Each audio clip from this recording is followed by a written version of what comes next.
What's up guys, James from True North Okanagan here. Today I'd like to showcase an incredible mod I just installed on the Jeep.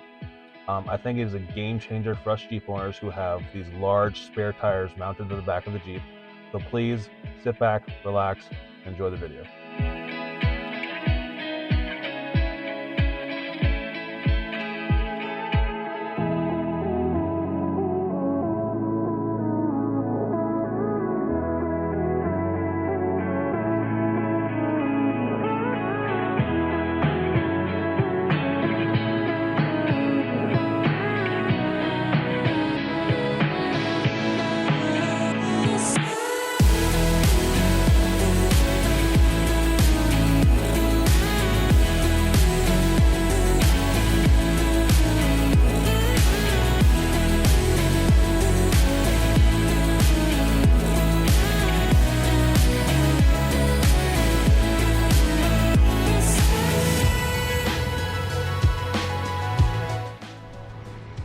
Alright guys, this is the True North rig. I just wanted to show you how I installed this WOLFBOX rear view camera. So this is the giant spare tire I was talking about. It's a big old 35-inch tire, and you can see it blocks a good chunk of the rear view window, as well as, of course, every Jeep owner, stickers everywhere. So of course I didn't want to mount it anywhere in here, and I definitely did not want to mount it on my license plate. So I chose to mount it up top so I could get a fairly large view of everything behind me, which I think is actually a great place for it. I'm just going to show you how I wired it up and installed it now.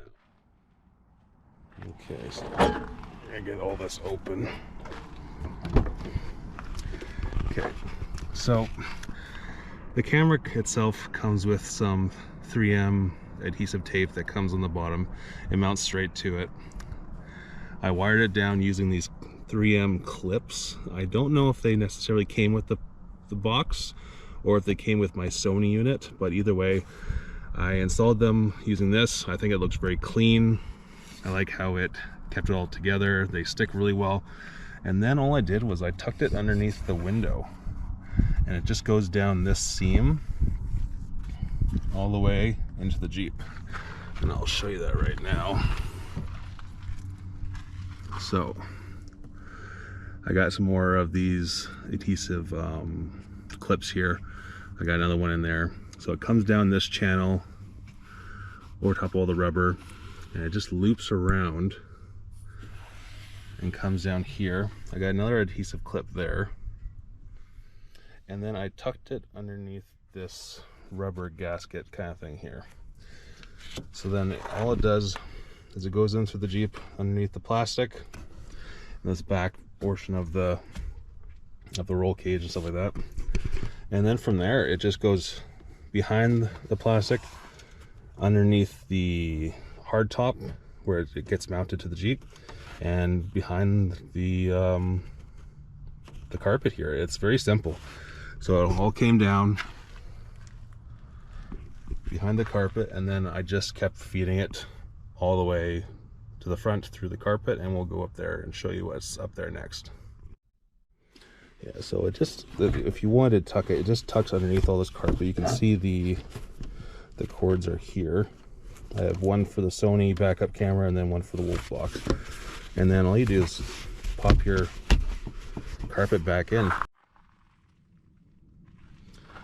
So you have to pop these clips up just to get access underneath this plastic trim.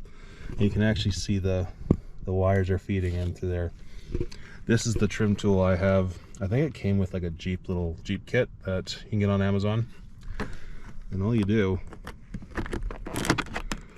is go underneath and pull up, and this trim comes undone. You can see the cords are all coming up there, and you just keep feeding it on through to the front. Now once you get it through here, it comes down and you can actually get through this plastic trim underneath here. So you use the same plastic trim removal tool to get these two out, and also this one.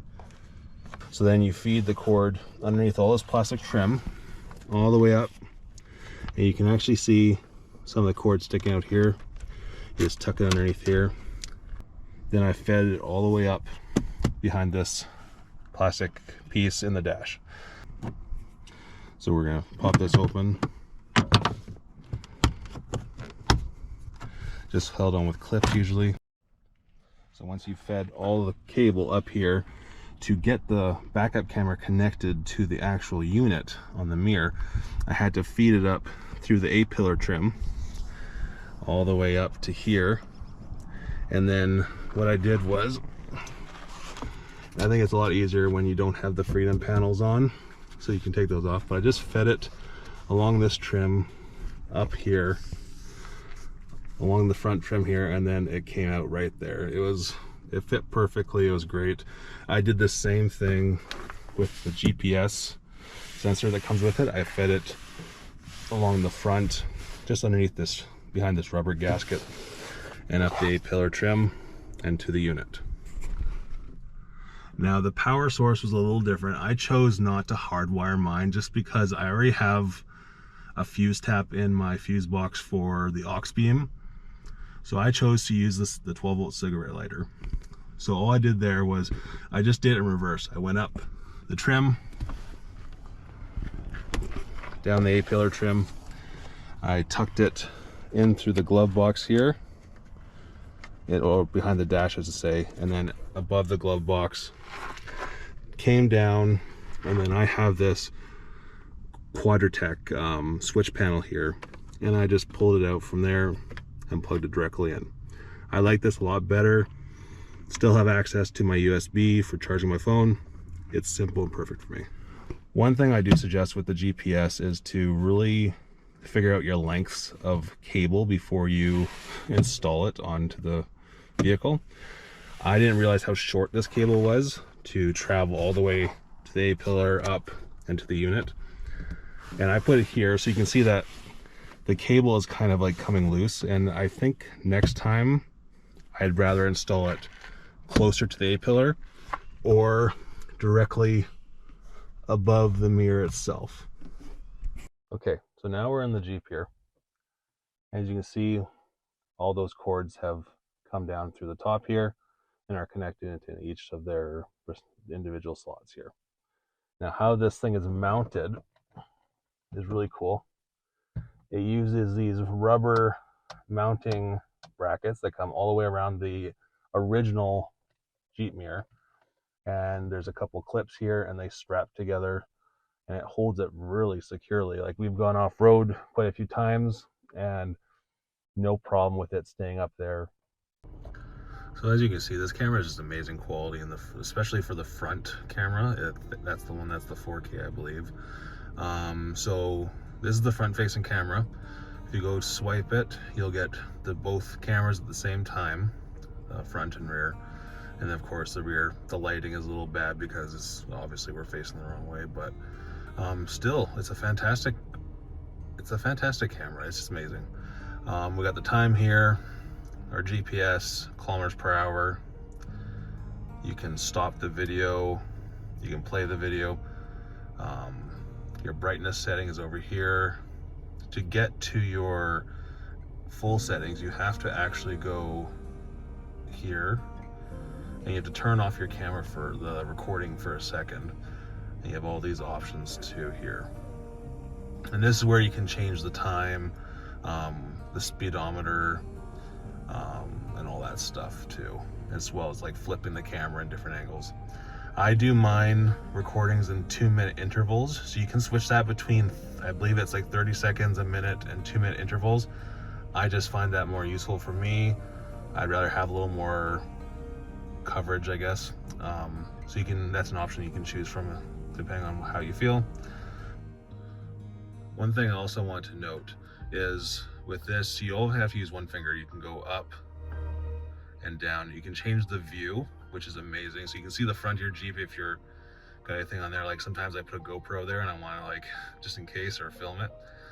The one that I like the most is the back here. I can actually see my spare tire. and you can adjust it if you want to see like like if you're hauling something like a trailer, so you can adjust it depending on how you feel. So yeah. So another thing I wanted to mention is to get to your video recordings, it's this little button over here, the play button. But first, like even get into your settings, you have to stop the recording, and then you can finally go over to it. And then this is the list of your recordings.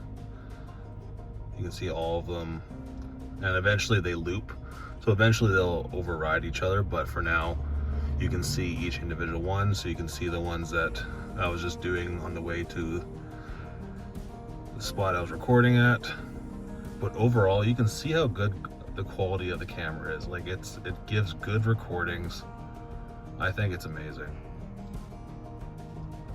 So some really cool feature that I just found out about randomly when I was driving around with this thing for the last month is it can see my blind spots, which is amazing. So when I'm looking at it right now, I can see the back end of the van right there, and I can see the street. But from my view, if I went to go turn around, I can't see anything. And even if you did reverse, you see, you still have a lot that you can't see. Now with this camera though, I can see past the blind spot, so I know if there's traffic coming. I think that's the coolest thing. I think it's just an increased safety mechanism that WOLFBOX didn't even realize they put in, but the camera is so wide that it can catch those blind spots that normally we can't, which I think is amazing.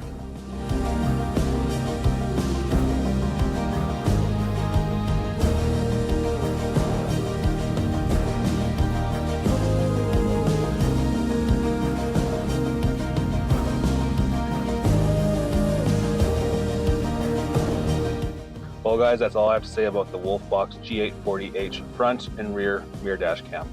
If you enjoyed the video, please feel free to like and subscribe. If you're interested in this dash cam or others like it, in the description below I will leave a link to WOLFBOX. Feel free to check out my Instagram at True North Okanagan. It has more content than YouTube at the moment. Plus it has my link tree, which has all the links to all the products you'll see in the videos to come and the mods that I have installed already on the Jeep. Thank you so much. Have a great day.